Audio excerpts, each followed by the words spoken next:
Africa TV update sawubona mbukeli, ngiyakubingelela futhi ngiyakwamukela. Igama lami nginguSinenhlanhla. Ulaliswe esibhedlela undunankulu kaZulu inkosi uMangosuthu Buthelezi. Ungeniswe esibhedlela emva kokuthi ekhale ngokukhathala nomfutho wegazi ophezulu. Ukhulumela umndeni ubhekuyise Buthelezi uthe ushenge uqale ukungazizwa kahle ngomsombuluko, kwathi ngoLwesibili ntambama udokotela bakhe babona ukuthi kungcono angeniswe esibhedlela ukuze bezokwazi ukuthi bamxilonge kahle nokuthi aphinde athole ukuphumula okwanele. Eqhuba uthe ayikho eminye imibuzo umndeni ozophinda uyiphendule ngokungeniswa kaShenge esibhedlela. Uma kukhona okunye abafisa ukukudlulisa noma uButhelezi sephumile esibhedlela noma sebuyele ekhaya, bazophinde bakhiphe esinye istatement.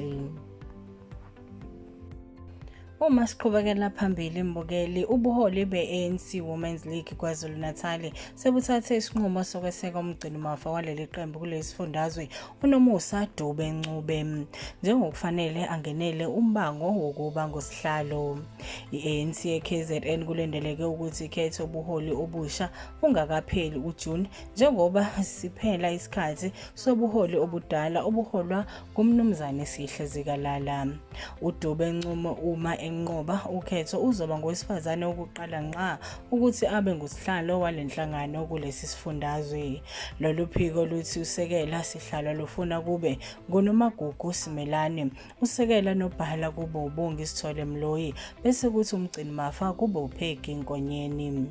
Usomabhizinisi nophinda abe ngusihlalo weqembu lebhola amaZulu FC uSandile Zungu naye kuvela ukuthi uzimisele ukungenela umbango kaSihlalo.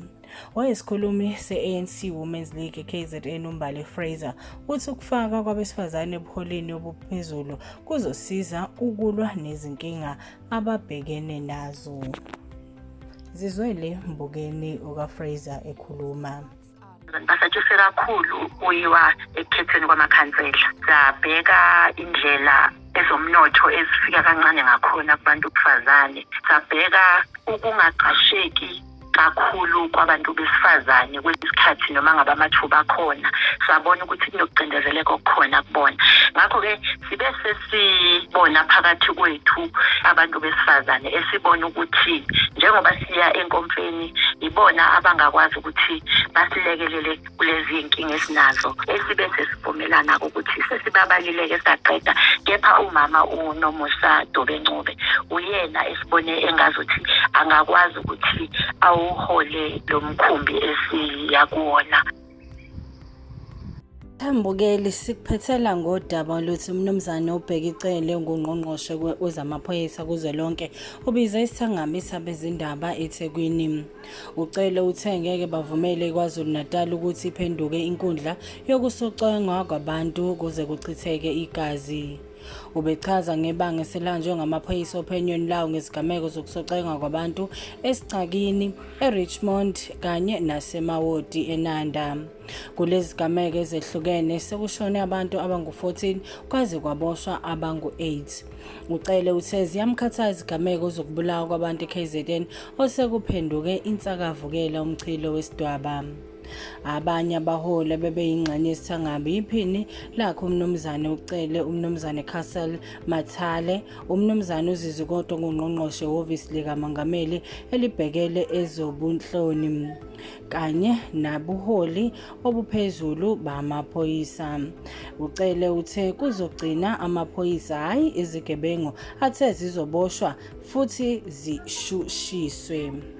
Izona ke mbukeli esikuphathele zona osuku namhlanje. Siyacela usivakashele einkundleni zokuxhumana Select Africa TV ku YouTube. Siyacela ungene usubscribe uphinde ulike, uphinde futhi usivakashele ku Twitter @Select Africa TV, Instagram @Select Africa TV kanye naku Facebook Select Africa TV. Mina nginguSinenhlanhla, le iSelect Africa TV.